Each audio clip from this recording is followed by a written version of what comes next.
बिस्मिल्लाहिर्रहमानिर्रहीम, अस्सलाम वालेकुम। आज हम माइक्रो इकोनॉमिक्स के एक और बहुत ही इंपॉर्टेंट टॉपिक के ऊपर डिस्कशन करेंगे और आज का जो हमारा टॉपिक है वो है law of diminishing marginal utility. जिसको इकोनॉमिक्स में, माइक्रो इकोनॉमिक्स में स्पेशली बहुत ही important paper point of view से, एग्जाम पॉइंट ऑफ व्यू से आप किसी भी इंटरव्यू में जाएं तो ये कॉन्सेप्ट आपको लाजमी आना चाहिए और ये कॉन्सेप्ट हमारी एवरीडे लाइफ से भी बहुत ज़्यादा रिलेट करता है। तो इसको हम आज डिटेल के अंदर डिस्कस करेंगे, लेकिन डिस्कस करने से पहले कुछ जो टॉपिक्स इससे रिलेट कर रहे हैं और हम पिछले पिछले लेक्चर्स के अंदर पढ़ चुके हैं उसको थोड़ा सा हम रिवाइज कर लेंगे ताकि आप लोगों की रिवीजन हो जाए और उसके बाद जो है वो हम अपने असल टॉपिक की तरफ जाएंगे, जो कि law of diminishing marginal utility है। सबसे पहले हम थोड़ा सा रिवाइज कर लेते हैं कि यूटिलिटी किसे कहते हैं। यूटिलिटी का आसान इंग्लिश डिक्शनरी में अगर आप मतलब देखेंगे तो उसको यूटिलिटी का मतलब यूज़फुलनेस होगा, जबकि इकोनॉमिक्स में यूज़फुलनेस यूटिलिटी का मतलब हम नहीं लेते, बल्कि इकोनॉमिक्स में यूटिलिटी का मतलब क्या लेते हैं हम कि कोई भी गुड है, कोई भी सर्विस है, कोई भी चीज़ जो आप इस्तेमाल कर रहे हैं उससे मिलने वाले जो सेटिस्फेक्शन है उसको हम आसान इकोनॉमिक्स की ज़बान में यूटिलिटी कहते हैं। ठीक है, कि want satisfying capacity of goods और सर्विसेज इज कॉल्ड यूटिलिटी। कि फॉर एग्जांपल मुझे अगर प्यास लगी है, ठीक है, मैं क्या करूँगा, मैं पानी पी लूँगा तो मेरी वो जो प्यास है वो क्या हो जाएगी, वो ख़त्म हो जाएगी। ठीक है, तो इसका मतलब क्या है कि वो जो पानी है या वो जो जूस है उसके अंदर ये एबिलिटी थी कि वो मेरी जो थर्स्ट की वांट थी उसको सेटिस्फाई उसने कर लिया। तो उस सेटिस्फेक्शन को मैं क्या कहूँगा, उस सेटिस्फेक्शन को मैं यूटिलिटी कहूँगा। इसी तरह से मुझे भूख लगी है, ठीक है, तो मैं क्या करूँगा, मैं एक एप्पल खा लेता हूँ। तो उस एप्पल अगर वो पड़ा हुआ है तो उससे तो मुझे कोई सेटिस्फेक्शन नहीं मिलती, लेकिन जब मैं इसको कंज्यूम कर लूँगा तो उससे क्या होगा कि मेरी जो भूख की वांट थी, ठीक है, मेरी जो हंगर थी, वो वांट क्या हो जाएगी, वो सेटिस्फाई हो जाएगी। ठीक है, तो जो गुड्स और सर्विसेज के अंदर जो छुपी हुई सलाहियत है उसको हम क्या कहते हैं, उसको हम यूटिलिटी कहते हैं। एक और कॉन्सेप्ट जो हम यूज़ करेंगे बहुत ज़्यादा वो है मार्जिनल यूटिलिटी। हमने पिछले लेक्चर में इसको डिटेल में भी डिस्कस किया था, अभी भी डिस्कस करेंगे, लेकिन थोड़ा सा इसको हम रिवाइज कर लेते हैं। मार्जिनल यूटिलिटी, मार्जिनल का लफ्ज़ जहाँ पे भी इकोनॉमिक्स में आ जाए उसका मतलब होता है एडिशनल यूनिट या नेक्स्ट यूनिट। तो मार्जिनल यूटिलिटी का मतलब क्या होगा कि जो नेक्स्ट यूनिट की यूटिलिटी है। एक कॉन्सेप्ट है टोटल यूटिलिटी। फॉर एग्जांपल मैं 3 सेब खा रहा हूँ, 3 एप्पल्स खा रहा हूँ, उससे मुझे कुछ सेटिस्फेक्शन मिल रही है, लेकिन जो थर्ड एप्पल से मुझे सेटिस्फेक्शन मिलेगी वो क्या होगी, मार्जिनल यूटिलिटी। ठीक है, जो सेकंड एप्पल से मुझे सेटिस्फेक्शन मिलती है वो क्या होगी, मार्जिनल यूटिलिटी। ठीक है, बहुत आसान सी बात है कि marginal utility is a utility derived from the last, और मार्जिनल की जगह आप next unit of consumption, her next unit of consumption आप जो भी कंज्यूम करेंगे उससे जो आपको सेटिस्फेक्शन मिलेगी उसको हम मार्जिनल यूटिलिटी कहते हैं। आपको आइडिया हो गया होगा कि यूटिलिटी किसे कहते हैं, सेटिस्फेक्शन को, और मार्जिनल यूटिलिटी किसे कहते हैं, नेक्स्ट यूनिट की सेटिस्फेक्शन को। ये दोनों कॉन्सेप्ट बहुत इंपॉर्टेंट है, इसलिए मैंने सोचा कि पहले हम इसको थोड़ा सा रिवाइज कर लेते हैं, उसके बाद हम अपने असल टॉपिक की तरफ जाएंगे जो कि क्या है, law of diminishing marginal utility. तो अब हम अपने असल टॉपिक को स्टार्ट करते हैं, जो कि आज का हमारा लेक्चर का मेन टॉपिक है, और वो ये है law of diminishing marginal utility. अब इसको स्टार्ट करने से पहले थोड़ा सा मैं आपको शॉर्टकट मेथड से इसका मतलब समझा देता हूँ। ठीक है, लॉ किसे कहते हैं, लॉ किसी भी कानून को कहते हैं। ठीक है, या कोई भी चीज़ रिपीटेडली जब हो जाए तो वो लॉ बन जाती है। ठीक है, कि मेरे ऊपर भी वो उस जो है इम्प्लीमेंट हो, आपके ऊपर भी हो, किसी थर्ड पर्सन के ऊपर भी हो, तो वो लॉ बन जाती है। मार्जिनल यूटिलिटी किसे कहते हैं, मार्जिनल यूटिलिटी अभी अभी हमने स्टडी किया कि मार्जिनल यूटिलिटी का मतलब होता है नेक्स्ट यूनिट की यूटिलिटी। और डिमिनिशिंग का मतलब क्या होता है, डिमिनिशिंग का मतलब अगर आप डिक्शनरी में देखेंगे तो उसका मतलब होता है डिक्रीजिंग। ठीक है, तो अगर आप इसकी ट्रांसलेशन कर लें तो आपको इसका मतलब समझ आ जाएगा। क्या मतलब बना कि law of decreasing next unit utility, law of decreasing next unit utility. मतलब क्या हुआ, अगर हम उसको मैं आसान उर्दू में या इंग्लिश में बोलूं कि every next unit utility will decrease, every next unit utility will decrease. हर अगले यूनिट की यूटिलिटी क्या होगी, पहले से कम होती चली जाएगी, डिमिनिश करेगी, डिक्रीज करेगी। इसको हम कहते हैं law of diminishing marginal utility. ठीक है, बहुत आसान लफ्ज़ है। अब हम इसको थोड़ा फॉर्मल तरीके से पढ़ेंगे, इसकी डेफिनेशंस पढ़ेंगे कि डिफरेंट इकोनॉमिस्ट ने क्या कहा, उसकी कुछ assumptions पढ़ेंगे, फिर टेबल पढ़ेंगे, ठीक है, जिस स्टाइल में मैं आप लोगों को पढ़ाऊंगा आपने पेपर में भी इसी स्टाइल से के साथ जो है वो अटेम्प्ट करना है, तो आपका पूरा एक लॉन्ग क्वेश्चन ये इंशाल्लाह प्रिपेयर हो जाएगा। सबसे पहले हम थोड़ी सी इंट्रोडक्शन की इसकी बात कर लेते हैं कि ये law of diminishing marginal utility आया कहाँ से। तो law of diminishing marginal utility जो है वो मार्शलियन अप्रोच ऑफ यूटिलिटी है, और मार्शल का मानना ये था कि यूटिलिटी कैन बी मेजर्ड, और इस अप्रोच को हम कार्डिनल अप्रोच ऑफ मेजरमेंट कहते हैं, या कार्डिनल अप्रोच ऑफ यूटिलिटी कहते हैं, कि यूटिलिटी को हम क्या कर सकते हैं, मेजर कर सकते हैं इन नंबर्स। ठीक है, इसको हम क्या कहते हैं, कार्डिनल अप्रोच ऑफ यूटिलिटी। और बेसिकली ये जो law of diminishing marginal utility है ये कार्डिनल अप्रोच ऑफ यूटिलिटी का एक लॉ है। अगर एग्जाम में आपका ये क्वेश्चन भी आ जाता है कि आप कार्डिनल अप्रोच ऑफ यूटिलिटी को के ऊपर को एक्सप्लेन करें, तो उसके अंदर भी आप ये law of diminishing marginal utility को लिख सकते हैं। ठीक है, क्वेश्चन को समझना भी बड़ा इंपॉर्टेंट होता है। समटाइम्स आपको चीज़ें आती हैं लेकिन आपको ये नहीं पता होता कि कौन से क्वेश्चन में क्या मटेरियल लिखना है, तो इसलिए क्वेश्चंस पे भी आपने फोकस करना है। एक तो सिंपल क्वेश्चन आ सकता है कि explain law of diminishing marginal utility, और दूसरा ये क्वेश्चन भी आ सकता है कि आप explain cardinal approach of utility using relevant laws. तो उसके अंदर भी आप क्या करेंगे, इस तरह से स्टार्ट करके आप आगे law of diminishing marginal utility कर देंगे। पेपर में आपने यूटिलिटी और मार्जिनल यूटिलिटी को एक्सप्लेन नहीं करना, बल्कि यहाँ इंट्रोडक्शन से आपको स्टार्ट करना है। वो मैंने आपको सिर्फ कॉन्सेप्ट देने के लिए वहाँ से स्टार्ट किया था। तो बैक टू द टॉपिक, ये जो लॉ है बेसिकली ये क्या है, ये मार्शलियन की अप्रोच है, और इस अप्रोच को हम कहते हैं कार्डिनल अप्रोच ऑफ यूटिलिटी, कि जिसमें यूटिलिटी को हम नंबर्स के अंदर मेजर कर सकते हैं। ठीक है, फॉर एग्जांपल यहाँ पे देखें, एग्जांपल आपके सामने लिखी हुई है कि एक एप्पल जो है वो आपको यूटिलिटी दे रही है 20 की, एक ऑरेंज जो है वो यूटिलिटी दे रही है 10 यूनिट्स की। तो ये बेसिकली एक एब्स्ट्रैक्ट कॉन्सेप्ट है, मतलब एक ख्याली सा कॉन्सेप्ट है। असल में तो एप्पल खा के मुझे 20 या 40 सेटिस्फेक्शन नहीं मिल रही, लेकिन चीज़ों को समझने के लिए, चीज़ों को आसान बनाने के लिए हम क्या करते हैं, इसको नंबर्स में कन्वर्ट कर लेते हैं ताकि चीज़ें समझ आ जाएं। और इससे आपको क्या क्या समझ आ रहा है कि मुझे जो है वो एप्पल ऑरेंज से डबल सेटिस्फेक्शन दे रहे हैं। ठीक है, तो इसलिए हम नंबर्स का इस्तेमाल करें। इसकी ऑपोजिट जो अप्रोच होती है उसको हम ऑर्डिनल अप्रोच ऑफ यूटिलिटी कहते हैं। ठीक है, और उसके अंदर हम क्या करते हैं कि नंबर्स का इस्तेमाल नहीं करते, बल्कि ग्रेटर देन और लेस देन कह देते हैं। मैं ये कह दूंगा कि मुझे एप्पल खाकर ज़्यादा सेटिस्फेक्शन मिलती है, तो नंबर्स में मैं उसको कन्वर्ट नहीं करूँगा। ठीक है, तो ये इसका थोड़ा सा इंट्रोडक्शन था कि ये मार्शल ने की अप्रोच कार्डिनल अप्रोच का एक लॉ है, और इसके अंदर हम क्या पढ़ेंगे, अभी हम डेफिनेशन की तरफ जाते हैं। सिंपलेस्ट डेफिनेशन तो मैंने आपको बता दी कि every next unit utility tends to decrease. ठीक है, कि हर अगले यूनिट की यूटिलिटी क्या करेगी, डिक्रीज करेगी। लेकिन जाहिर बात है पेपर में आपने फॉर्मल तरीके से लिखना है, तो आपने इस तरह से ये प्रॉपर डेफिनेशन आपके सामने, इसको आपने कॉपी पेस्ट कर सकते हैं आप, कि the law of diminishing marginal utility states that as consumption of a commodity increases, जैसे जैसे आप किसी भी कमोडिटी की कंजम्पशन इंक्रीज करते हैं, कंजम्पशन इंक्रीज का क्या मतलब होता है कि फर्स्ट यूनिट से सेकंड पे जाते हैं, सेकंड से थर्ड पे जाते हैं, तो जो शुरू में आपको सेटिस्फेक्शन मिल रही है, ठीक है,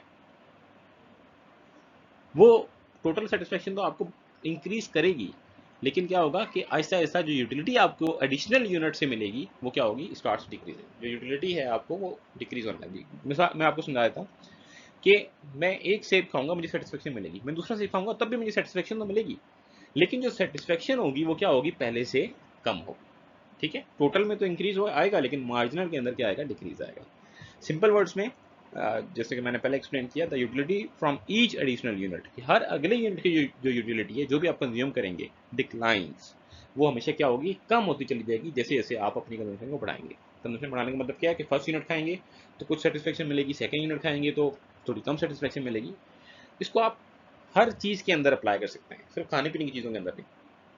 मेरे पास सपोज अगर एक एप्पल का आईफोन हो, आईफोन एप्पल का ही होता है, ठीक है, एक आईफोन हो 14 प्रो मैक्स का, आ, और उससे मुझे बहुत ज़्यादा सेटिस्फेक्शन मिलेगी। सपोज मैंने कभी ज़िंदगी में अगर आईफोन इस्तेमाल नहीं किया, लेकिन सेम वही मॉडल, सेम वही स्पेसिफिकेशन, सेम वही सब कुछ वही हो, एक और भी मैं ले लूँ, तो क्या मुझे उससे ज़्यादा सेटिस्फेक्शन मिलने लग जाएगी? उससे ज़्यादा नहीं मिलेगी, मुझे थोड़ी सी और चलो मिलेगी, तो ज़रा मैं लोगों को दिखाऊंगा, ये वो करूँगा, लेकिन सेटिस्फेक्शन कम होगी। इसी तरह आपके पास एक घर में जो पहली गाड़ी आप लेंगे, हमेशा वो आपको बहुत ज़्यादा सेटिस्फेक्शन देगी।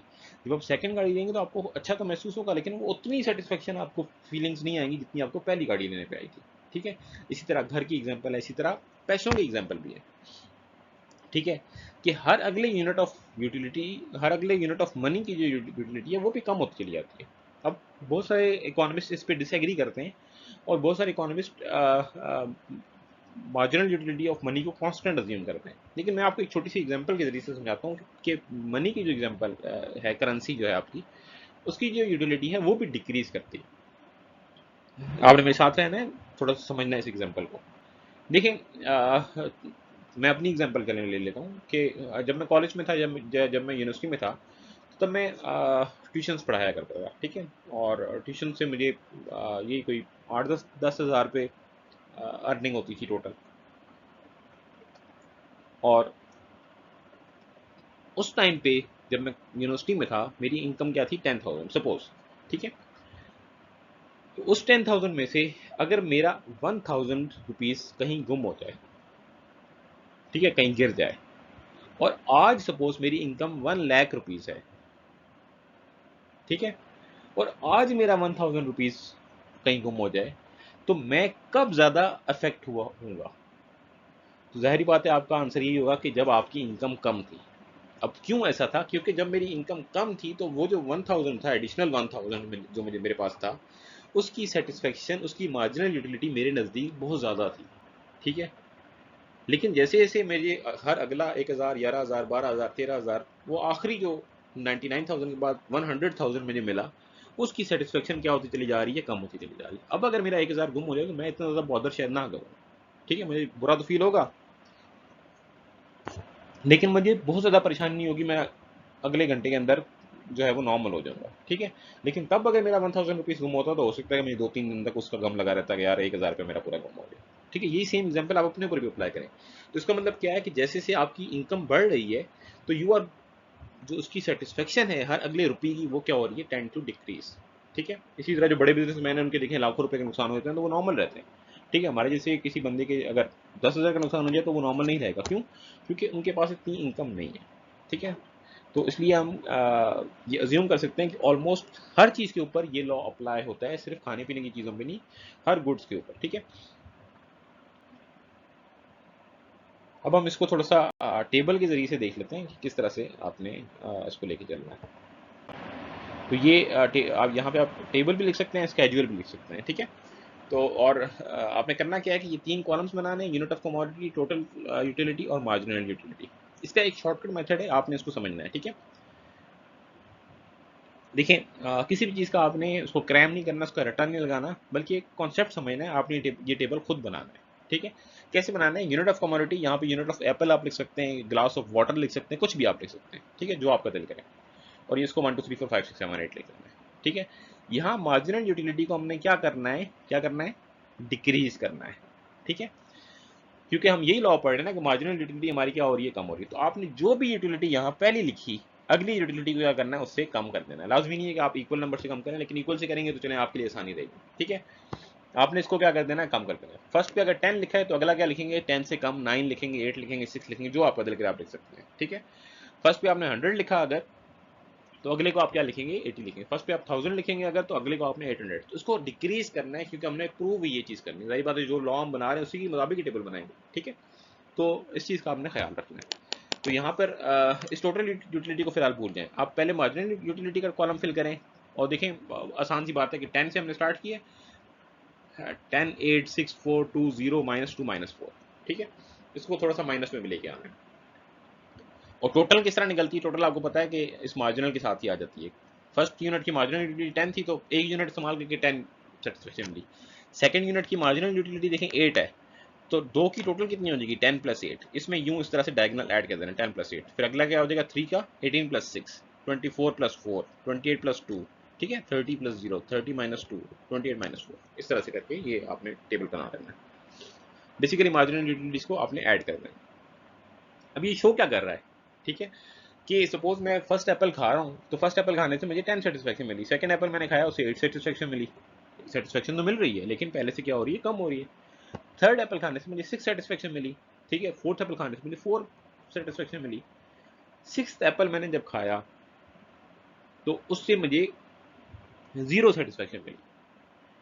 इस पॉइंट को हम इकोनॉमिक्स में पॉइंट ऑफ सैटिएटी कहते हैं, ठीक है। मे बी मैं एब्रीवेशन शायद गलत बोल रहा हूँ, ये वो पॉइंट होता है जहाँ पे कंज्यूमर इनडिफरेंट हो जाता है। इनडिफरेंट का मतलब क्या है कि कंज्यूमर को कोई फर्क नहीं पड़ता कि वो 5 यूनिट खा ले या 6 यूनिट खा ले। क्यों? क्योंकि इसकी टोटल यूटिलिटी के अंदर कोई चेंज नहीं आ रहा। ठीक है, छठा वो खा ले, होता है ना इस तरह से, आप रोटी खा रहे हो तो आप अगला वाला खाएं या अगली रोटी खाएं या ना खाएं, आपका पेट भर चुका है। ठीक है, अगली खा लेंगे तब भी ठीक है, नहीं खाएंगे तब भी ठीक है। ठीक है,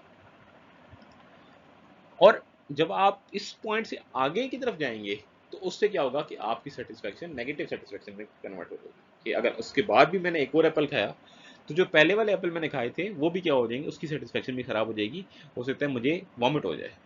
ठीक है, तो टोटल यूटिलिटी क्या हो जाएगी, डिक्रीज होने लग जाएगी, और इसको हम नेगेटिव यूटिलिटी कहते हैं। ठीक है, ये आइडिया आपको समझ आ गया होगा यहाँ पे। इसी का अब हम टेबल को हम ग्राफ में कन्वर्ट कर लेंगे। ठीक है, आपने ये पॉइंट्स याद रखने, 10 से लेके -4, और टोटल यूटिलिटी अगर आप देखें तो इंक्रीज कर रही है। इसको देखें, 10, 18, 24, 28, 30 इंक्रीज कर रही है। इंक्रीज के बाद जब ये 0 पे पहुंची तो ये अपने मैक्सिमम पॉइंट पे है। ठीक है, वैन मार्जिनल यूटिलिटी इज 0 तो टोटल यूटिलिटी मैक्सिमम है, और उसके बाद जब मार्जिनल यूटिलिटी नेगेटिव होगी तो जारी बात है क्योंकि वो टोटल यूटिलिटी के अंदर ऐड हो रही थी ना, तो अब जब माइनस का नंबर ऐड होगा तो टोटल यूटिलिटी क्या हो जाएगी, डिक्रीज करने लगती है। इसी को आपने टेबल के अंदर फॉलो करना है, सॉरी ग्राफ के अंदर फॉलो करना है। तो ये आपके सामने मैंने ग्राफ बना लिया।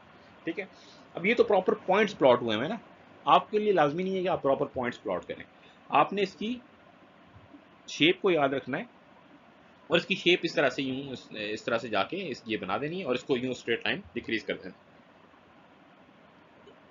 ठीक है, एक कुछ पॉइंट्स का आपने ख्याल ये रखना कि जहाँ पे ये 6 पॉइंट पे 0 था तो यहाँ ये मैक्सिमम होना चाहिए, और उसके बाद ये जब नेगेटिव चला गया तो इसको भी यहाँ पे गिरना चाहिए। बस इन पॉइंट्स का ख्याल रखना, बाकी ये जो पहले वाले शुरू वाले पॉइंट्स हैं इससे कोई खास फर्क नहीं पड़ता, और पेपर में आप ये 1 2 3 4 5 6 7 8 बेशक ना लिखें तब भी कोई फर्क नहीं पड़ता। ठीक है, और उसके अलावा एक और जो बात आपने याद रखनी है कि यहाँ पे लिखा नहीं हुआ, यहाँ यूनिट्स लिखना है आपने, और यहाँ पे यूटिलिटी लिखना है। ठीक है, MUTU लिख लेना। और चलें एक छोटी सी बात मैं और भी कर देता हूँ यहाँ पे कि क्योंकि हम law of diminishing marginal utility study कर रहे हैं, तो आप अगर ये टोटल यूटिलिटी का कर्व ना भी बनाएं तो तब भी कोई फर्क नहीं पड़ता। लेकिन पूरा कॉन्सेप्ट समझाने के लिए मैंने आपको ये भी समझाया कि आपको रिलेशनशिप भी समझ आ जाए कि मार्जिनल का और टोटल का क्या रिलेशनशिप है, कि जब जब तक ये मार्जिनल यूटिलिटी 0 लाइन से ऊपर थी तो टोटल यूटिलिटी क्या हो रही है, इंक्रीज कर रही है। जैसे ये 0 हुई 6 पॉइंट पे, तो ये देखें 6 पॉइंट पे ये मैक्सिमम पॉइंट है। ठीक है, और ये जब माइनस हो गई, नेगेटिव चली गई, तो ये भी क्या हो गया, डिक्रीज करने लगी, जैसे हमने पीछे टेबल के अंदर बताया। लेकिन अगर आप पेपर में सिर्फ ये डायग्राम सिंपल आप ये कर्व बनाएं और इसको ये ऊपर से नीचे की तरफ खींच लें तो ये आपका मार्जिनल यूटिलिटी का बन जाएगा, और आपने नीचे एक सेंटेंस लिख देना है कि the graph is showing that marginal utility is decreasing as unit of consumption increases. ठीक है, जैसे जैसे यूनिट ऑफ कंजम्पशन इंक्रीज कर रहा है तो मार्जिनल यूटिलिटी जो है वो डिक्रीज कर रही है, और ये चीज़ जो है वो ग्राफ शो कर रहा है। ठीक है, टेबल में भी आपने यही सेंटेंस लिख देना है। अब इस लॉ को वर्क करवाने के लिए कुछ अजम्पशंस भी हमें लेनी पड़ती है। अजम्पशंस बेसिकली क्या चीज़ होती है, जिन चीज़ों को हम अज्यूम करते हैं कि इस तरह से अगर होगा तो तब ये लॉ काम करेगा। ठीक है, मतलब ये चीज़ें हमने फिक्स ली हुई है, इसके अंदर चेंजेस नहीं आ सकते। ठीक है, क्योंकि इकोनॉमिक्स आप सबको पता है कि एक सोशल साइंस है जिसके अंदर हम ह्यूमन बिहेवियर, इंसान के रवैये के बारे में पढ़ते हैं। तो इंसान का रवैया कांस्टेंट तो नहीं हो सकता। ठीक है, तो इसलिए हमने जिस तरह साइंटिफिक लॉज होते हैं तो वो हर सिचुएशन में वर्क करते हैं। जिस तरह 2+2 = 4 है, वो यहाँ पे भी वर्क करेगा, ऑस्ट्रेलिया में भी करेगा, अमेरिका में भी करेगा। ठीक है, लेकिन ह्यूमन बिहेवियर जो है वो मेरा और आपका बिहेवियर भी हो सकता है कि आपस में वर्क ना करे, सेम ना हो। तो इसलिए हम कुछ अजम्पशंस अज्यूम करते हैं, कुछ चीज़ों को फिक्स अज्यूम करते हैं, तब ये लॉज काम करते हैं। अब कुछ अजम्पशन हमने इसमें रियलिस्टिक अजम्पशन दी होती हैं, आपको समझ आ जाएंगी बात। सबसे पहली जो अजम्पशन है वो क्या है कि कंटिन्यूअस यूज ऑफ कमोडिटी। ठीक है, या कंजम्पशन शुड बी कंटिन्यूअस। अब इसका मतलब क्या है, इसका मतलब यह है कि ये वाला लॉ तब काम करेगा कि जब आपकी कंटिन्यूअस कंजम्पशन होगी। ठीक है, फॉर एग्जांपल मैं आपसे चलें एक क्वेश्चन कर लेता हूँ कि मैं एक गिलास पानी का अभी पीता हूँ, सपोज शाम के 7 बजे, उसके बाद और उससे मुझे कुछ ना कुछ सेटिस्फेक्शन मिलेगी। ठीक है, फॉर एग्जांपल मैं कहता हूँ उससे मुझे 10 सेटिस्फेक्शन मिली। उसके बाद मैं जाता हूँ, मौसम गर्मी का है और मैं बाहर जाके जॉगिंग करता हूँ, और उसके बाद मैं वापस घर आता हूँ 8 बजे, और 8 बजे मैं एक और गिलास पानी का पीता हूँ। तो अब जो ये सेकंड ग्लास मैंने पानी का पिया, इससे मुझे 10 सेटिस्फेक्शन मिलेगी या उससे ज़्यादा मिलेगी? तो आपका आंसर ज़ाहिर बात ये होगा कि अभी आप थके हुए आए हैं, आप जब ये पानी पियेंगे तो आपको पहले से ज़्यादा सेटिस्फेक्शन देगा। ठीक है, तो इसका मतलब क्या होगा कि सेकंड यूनिट की तो यूटिलिटी बढ़ गई। तो हम अज्यूम ये करेंगे कि आपकी जो कंजम्पशन है वो कंटिन्यूस होनी चाहिए। ठीक है, ऐसा नहीं है कि आपने एक गिलास 1 घंटा पहले पिया था, एक गिलास जो है वो 1 घंटे बाद पिया, तो फिर ये लॉ काम नहीं करेगा। तो अजम्पशन क्या है कि आपकी कंटिन्यूस यूज ऑफ कमोडिटी होनी चाहिए, कि अगर आपने एक गिलास 7 बजे पिया है तो अगला गिलास भी आप 7 बजे पियेंगे, एक गिलास 8 बजे पिया है तो अगला गिलास भी आप 8 बजे पियेंगे, तब उनका कंपेरिजन हो सकता है और तब अगले यूनिट की सेटिस्फेक्शन जो है वो क्या होगी, पहले से कम हो जाएगी। सेकेंड है suitable unit of commodity. Suitable unit of commodity का मतलब ये होता है कि कमोडिटी का जो साइज है वो ना बहुत ज़्यादा लार्ज हो ना बहुत ज़्यादा स्मॉल हो। ठीक है, अब मैं बार बार एक ही एग्जांपल ले रहा हूँ कि 1 glass of water, 2 glass of water, तो glass of water is a suitable quantity. अब मैं ये नहीं कह सकता कि 1 सिप ऑफ वाटर, जब मैंने पहला सिप पिया तो मुझे, जाहिर बात है जब आप पहला सिप जूस का पियेंगे तो आपको तो सेटिस्फेक्शन आएगी नहीं, शायद सेकंड की सेटिस्फेक्शन ज़्यादा होगी, थर्ड की सेटिस्फेक्शन ज़्यादा होगी, तो वो जो आपका यूनिट है, साइज जो है वो बहुत ही अनसूटेबल आपने लिया हुआ है। ठीक है, इसी तरह मैं ये नहीं कह सकता कि 1 जग ऑफ वाटर, कि बहुत लार्ज आप साइज करेंगे, तो आपने सूटेबल यूनिट्स लेने हैं, सूटेबल साइज ऑफ कमोडिटी लेने हैं। थर्ड है homogeneous unit of commodity. Homogeneous का मतलब होता है सेम। इसको आप आसान अगर लिखना चाहें तो आप सेम क्वालिटी ऑफ प्रोडक्ट भी लिख सकते हैं। ठीक है, कि जो गुड्स आप कंज्यूम कर रहे हैं they should be of same quality. ठीक है, अब पहला गिलास मैंने पानी का पिया, दूसरा गिलास मैं जामी शीरी का बना के पी लूँ, या दूसरा गिलास मैं मैंगो जूस का बना के पी लूँ, तो जाहिर बात है mango juice will give me more satisfaction. ठीक है, क्यों? क्योंकि क्वालिटी चेंज होगी, तो फिर तो कंपैरिजन नहीं हो सकता ना। तो हम अजम्पशन क्या ले रहे हैं हम, कि सेम यूनिट ऑफ कमोडिटी होगा, same quality of the product हम जो है वो उसको अज्यूम करेंगे। ठीक है, तो first assumption continuous use of commodity, second suitable size, third same quality. Fourth assumption ये है कि no change in income consumer, no change in income of consumer या no change in consumer income. ठीक है,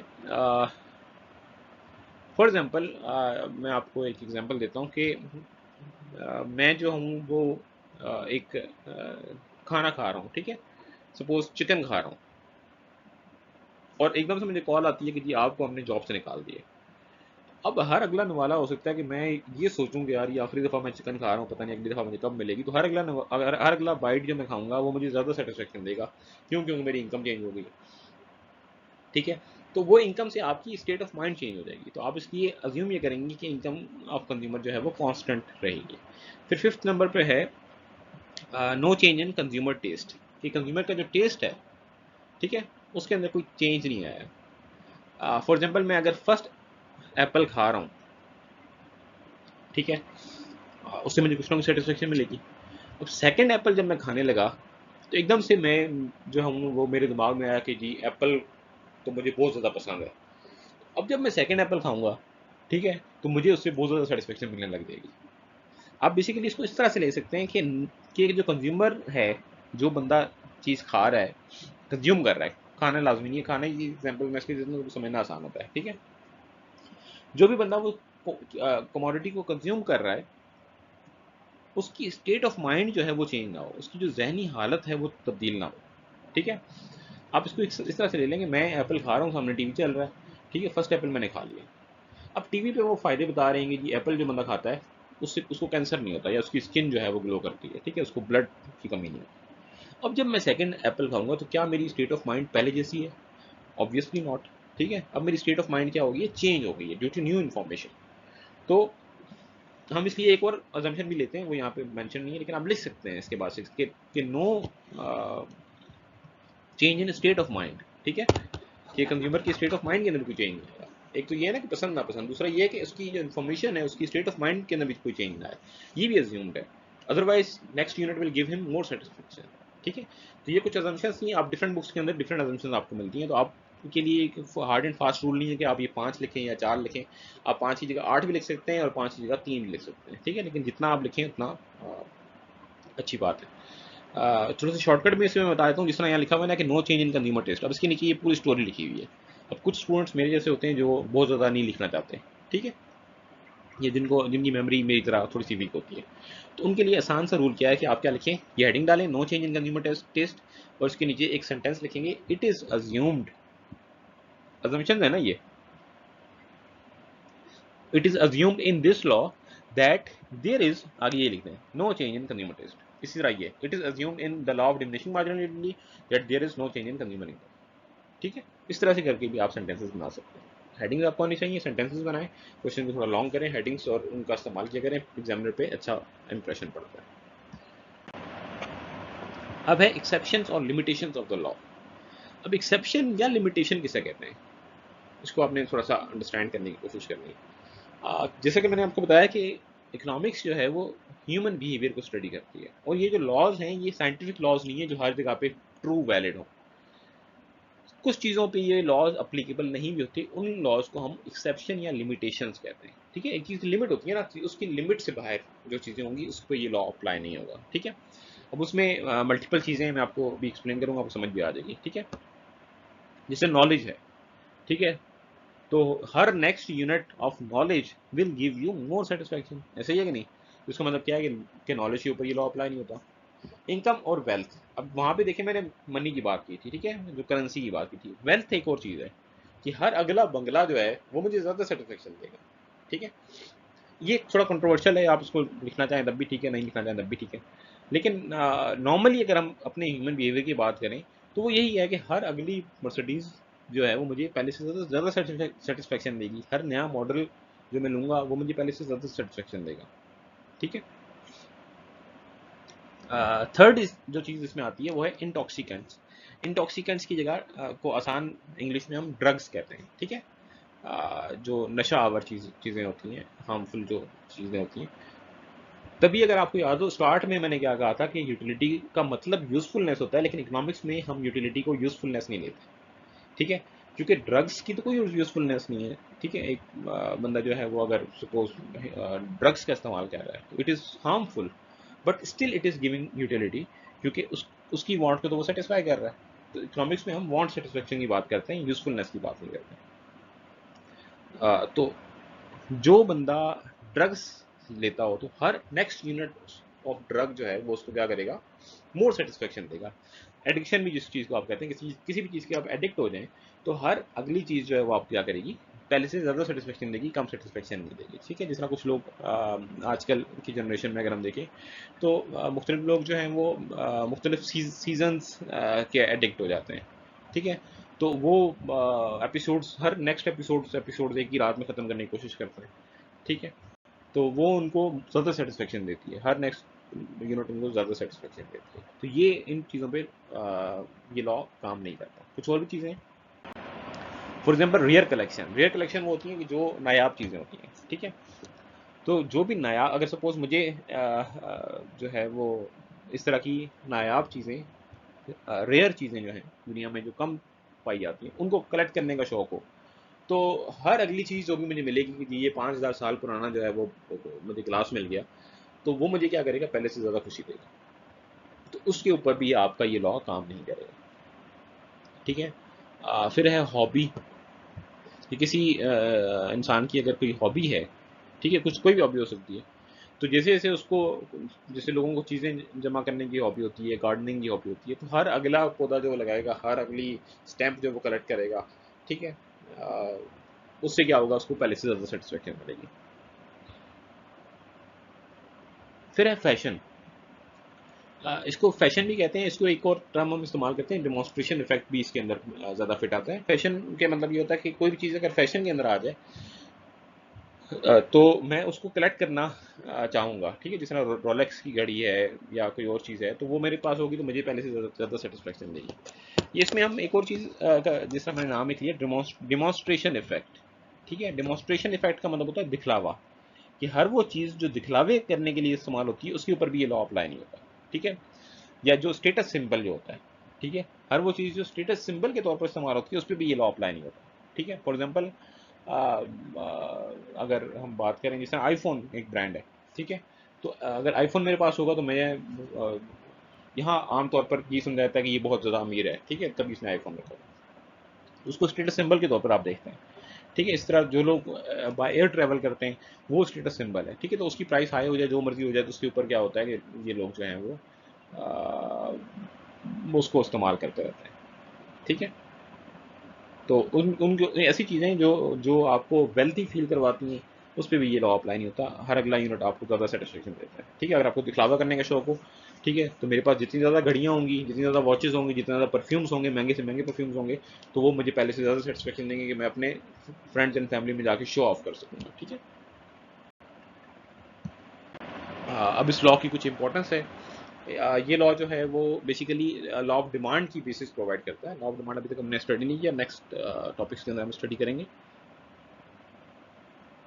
थोड़ा सा आइडिया मैं आपको दे देता हूँ। लॉ ऑफ डिमांड बेसिकली ये कहता है कि जैसे जैसे आपकी प्राइसेस इंक्रीज करती हैं, आपकी जो लोग खरीदना उनको चाहते हैं वो क्या हो जाते हैं, वो कम क्वांटिटी कर देते हैं। कि प्राइसेस का और क्वांटिटी का आपस में नेगेटिव रिलेशनशिप है कि when price increases quantity decreases and when price decreases quantity increases. जिस तरह सेल का कॉन्सेप्ट आप लोगों को पता है। ठीक है, अब थोड़ा सा इसको साइकोलॉजिकली आप समझें, साइकोलॉजिकली ना सही चलें, इकोनॉमिकली समझें कि एक ही प्रोडक्ट है, उसका सेकंड यूनिट मुझे क्या कर रहा है, कम सेटिस्फेक्शन दे रहा है। यही हमने पढ़ा ना, उसका सेकंड प्रोडक्ट मुझे कम सेटिस्फेक्शन दे रहा है। तो जब मुझे ये बात पता है कि ये एक पेंसिल 5 रुपए की है और दूसरी पेंसिल भी 5 रुपए की है, तो जो दूसरी पेंसिल है वो तो मुझे उतनी सेटिस्फेक्शन नहीं दे रही जो पहली दे रही है। तो दूसरी पेंसिल की प्राइस क्या होनी चाहिए, पहले से कम अगर होगी तो तब मैं खरीदूंगा। तो ये लॉ ऑफ डिमांड कहता है कि जब आप प्राइसेस को कम करेंगे तब लोग ज़्यादा खरीदेंगे। ठीक है, ये हम डिटेल में फिर डिस्कस करेंगे। Provide guidance in taxation, taxation के ऊपर आपको गाइडेंस प्रोवाइड करता है। और provide guidance to consumer, consumer को गाइडेंस प्रोवाइड करता है। जिसमें हमने टेबल में देखा, लॉ उसमें देखा कि जहाँ पे मैक्सिमम सेटिस्फेक्शन है वहाँ तक आपको कंज्यूम करना चाहिए। मुझे 7वां और 8वां एप्पल नहीं खाना चाहिए क्योंकि उससे तो मेरी सेटिस्फेक्शन नेगेटिव हो गई है। और आखिर में इसकी कुछ क्रिटिसिज्म है। ऑल दो ये लॉ देखिए काफ़ी सारी चीज़ों में अप्लाई हो रहा था और कुछ चंद इसकी लिमिटेशंस भी हैं। लेकिन इसकी जो सबसे बड़ी क्रिटिसिज्म है वो अगर आपको याद हो तो हमने कहा था कि ये कार्डिनल अप्रोच का लॉ है। तो कार्डिनल अप्रोच क्या थी, कार्डिनल अप्रोच बेसिकली है कि हम यूटिलिटी को मैयर कर सकते हैं। और इसके ऊपर जो अप्रोच है, जो क्रिटिसिज्म है वो यही है कि यूटिलिटी तो मैयर ही नहीं हो सकती। ठीक है, क्यों, क्योंकि ये सब्जेक्टिव केस है। और ये इसके ऊपर क्रिटिसिज्म जो है वो हिक्स ने दिया कि यूटिलिटी को हम मैयर नहीं कर सकते। तो हिक्स ने फिर इसका अल्टरनेट वे दिया जो कि ऑर्डिनल अप्रोच है। और उसको हम उसमें हम इंडिफरेंस कर्व और रैंकिंग ऑफ द कमोडिटीज करते हैं। कि मैं ये कहता हूँ कि जी मुझे एप्पल ज़्यादा पसंद है ऑरेंज से, तो इट मीन्स कि एप्पल गिव्स मी मोर सेटिस्फैक्शन देन ऑरेंजेस। उसमें मुझे इसको नंबर्स में जाने की जरूरत नहीं है, बल्कि रैंकिंग करके भी हम सेटिस्फैक्शन को मैयर कर सकते हैं। तो ये छोटा सा इसका क्रिटिसिज्म था। उम्मीद है कि आपको law of diminishing marginal utility completely समझ आ गया होगा। अ, कोई भी क्वेश्चन अगर आप हो तो आप लोग जो है वो पूछ सकते हैं।